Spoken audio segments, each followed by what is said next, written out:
now upon my bones, and waketh me from slumber sweet.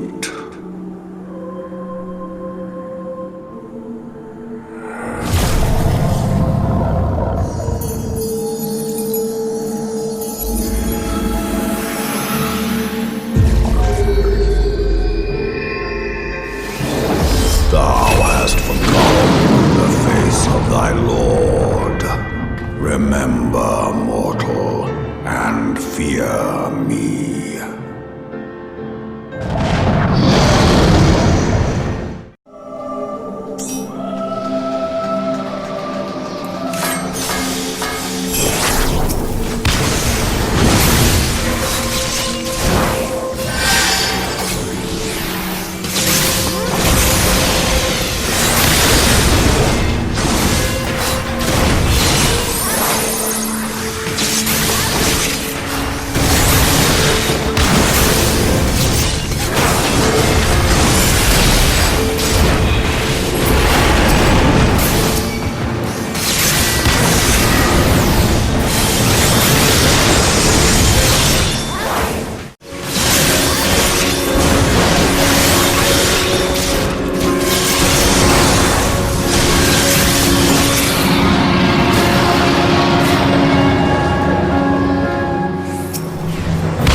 By her gifts hast thou earned a moment's reprieve.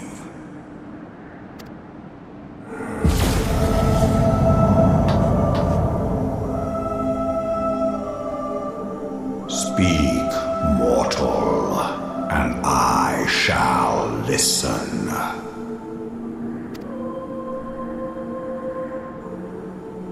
Guided by a star. My people have heard the song. Ishgard shall burn. Sons must answer for their father's misdeeds. We do not forget. We do not forgive.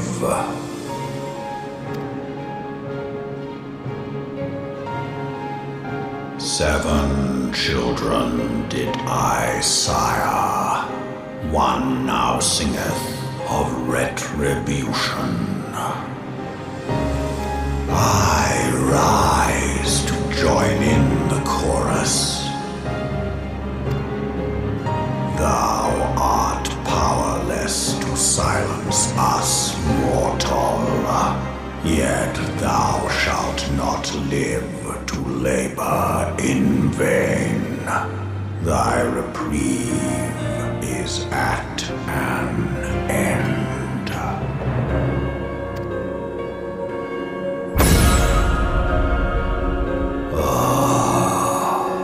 Trickery is thy shield. This frail, noble creature is not gifted, but chosen. Hearken to me, Hydaelyn. I remember,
makest me an oath breaker.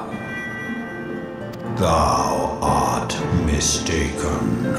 If thou comest to harm, it shall be by another's hand, not mine.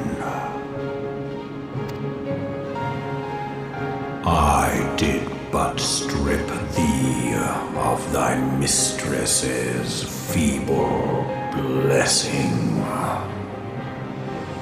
Thou didst profit much by her grace, but no more.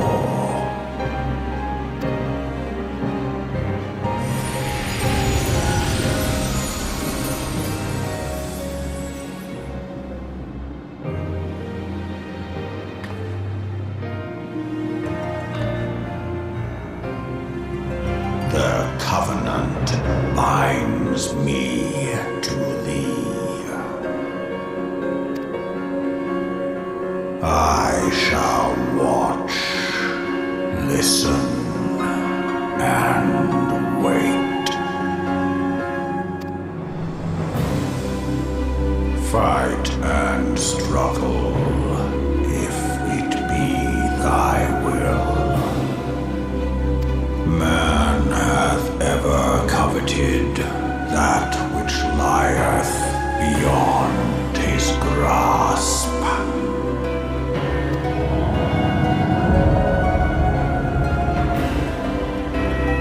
I drink of her body, and thence doth mine own find new life. When it hath grown whole, the loyal and penitent shall rejoice. The dragon song heraldeth our beginning and an end.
My friend, I can scarce believe it.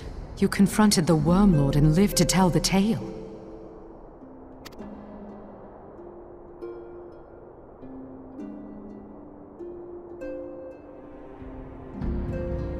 I give thanks to Halone for your preservation. It is our sole cause for gladness.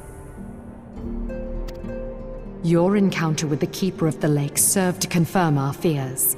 A great worm has roared, and it makes little difference if it was one of the two in Eorzea or any other. The Dravanians are coming.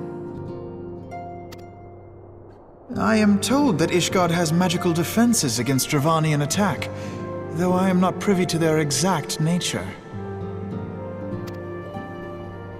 Will they be enough to repel a massive force? Ishgard has weathered countless assaults over centuries. This will be no different. And now that you have confirmed the threat, none can ignore the Lord Commander's calls for the wards to be strengthened. I dare not presume to speak for him, but I expect the Lord Commander would sing your praises. I must away, but we shall meet again soon.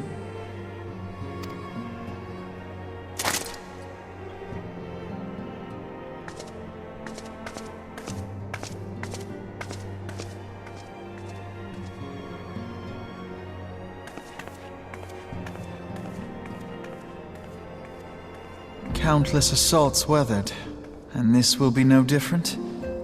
Why am I not convinced?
Now that everything's calmed down a bit, relatively speaking I mean, I thought it might be a good time to share our progress on the weapon.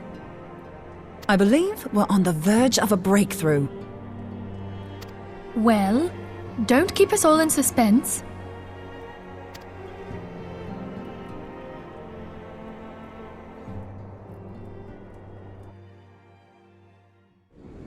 Just in case anyone's forgotten, let's start by reviewing what we already know. So, an Ascian is an immortal because its soul doesn't return to the ethereal realm when its host is defeated. Instead, it flees to the place that lies between our world and the void. Therefore, the first step to permanently defeating an Ascian is preventing its soul from making this journey. And if you recall, when we last gathered here, I had verified that White Auracite has adequate capacity to entrap the beings, albeit only briefly. Which left the small matter of their extermination. Aye. To unmake an Scion soul, one must needs smite it with a concentrated burst, or blade, of purest ether. However, we wanted for both the data and the means to forge such a weapon. Short of experimenting on an actual Scion, you see, there's no way to gauge how much ether its soul is made of. As such, we don't know what etheric density our blade needs to have in order for it to work. So we'll just have to make the densest blade we can and hope for the best. Though that would require a lot of ether. Hang on a minute! Why didn't we think of this before? White aurosite can hold an absolute heap of ether, can't it? Please tell me you're joking. God's sakes, Ida. I feel as though I'm reliving the same scene over and over with you. How many times do you need to be told that white aurosite cannot store ether for long periods? Being intangible matter, ether is given to dispersion. Only in its crystallized form is it a stable source of energy. I will test you later on this, so see to it you do not forget. Right, yes. It's all coming back to me. So our hopes rest on good old crystals again, do they? While they are certainly reliable, they leave something to be desired in the area of portability. Indeed. I am reminded of the quantity of corrupted crystals required to thwart Leviathan, and the extraordinary lengths to which the Lamentsons went to transport them. What if it should prove that a similar quantity was needed to destroy an Scion's soul? Or still more? I do not envy the poor sod who has to lug all of that around, on the off chance that an Scion appears. That's the very problem we set out to solve, and I reckon we've found the answer. If it isn't practical to lug around the ether we need, we'll just have to draw upon another source. And the only viable source is the land. If you mean to tap the Great River of Ether, know that it will entail considerable risk. Meddling with the currents may well induce a surge like to the one which despoiled Mordona. Give me a bit more credit, will you? Why would we need to tap the river when there are veritable reservoirs jutting out all over the land? I speak of corrupted crystals. It might be that their aspect is out of balance, but a crystal's a crystal. It contains ether, and we can help ourselves to it. While corrupted crystals are indeed abundant, there is no guarantee that they will be in close proximity at a crucial moment. But what if we don't need them to be? What if we could tap their power from afar? A malm away, say?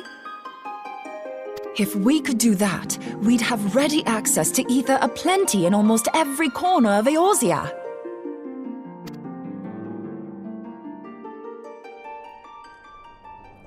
I've yet to put my theories to the proof, but I've got a good feeling about this. If no one has any objections, I'd like to see where this avenue leads. If you think it worth your while, you have my blessing. But tell us, what are your theories? I, for one, am most eager to understand the process, however vaguely.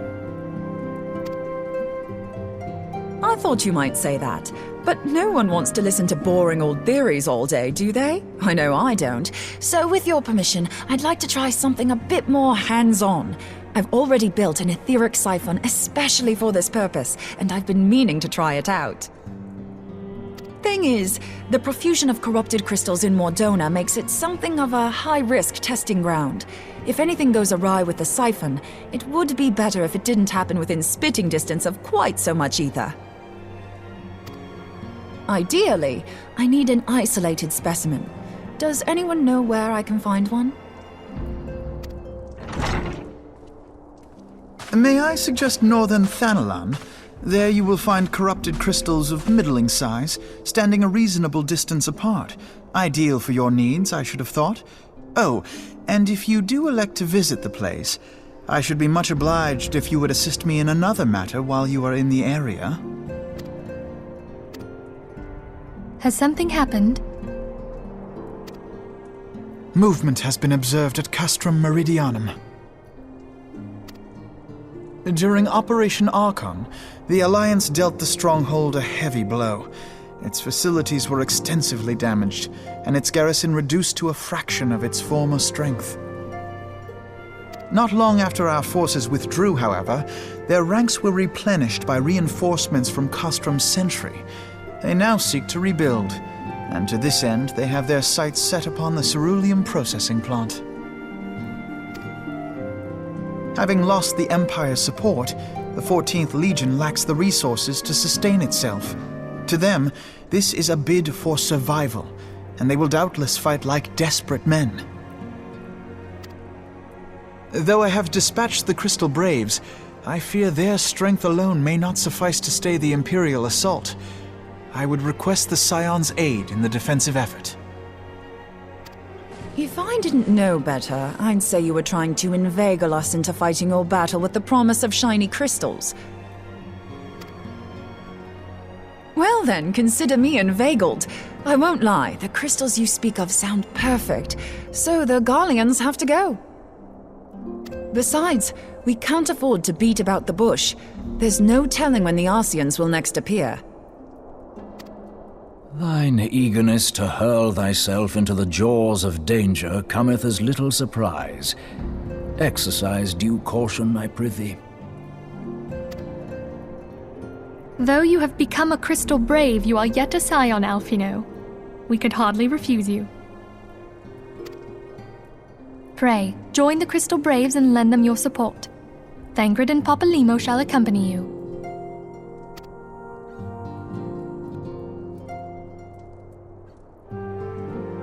Ida and Yashtola, in the meantime I would have you assist Moonbreeder. Scout out the crystal clusters, that the testing may commence as soon as the Garlean threat has been eliminated.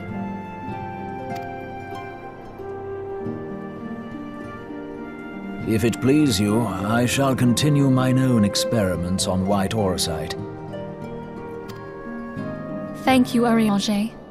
Everyone, pray see to your preparations and depart as soon as you are able. Go well, and be safe.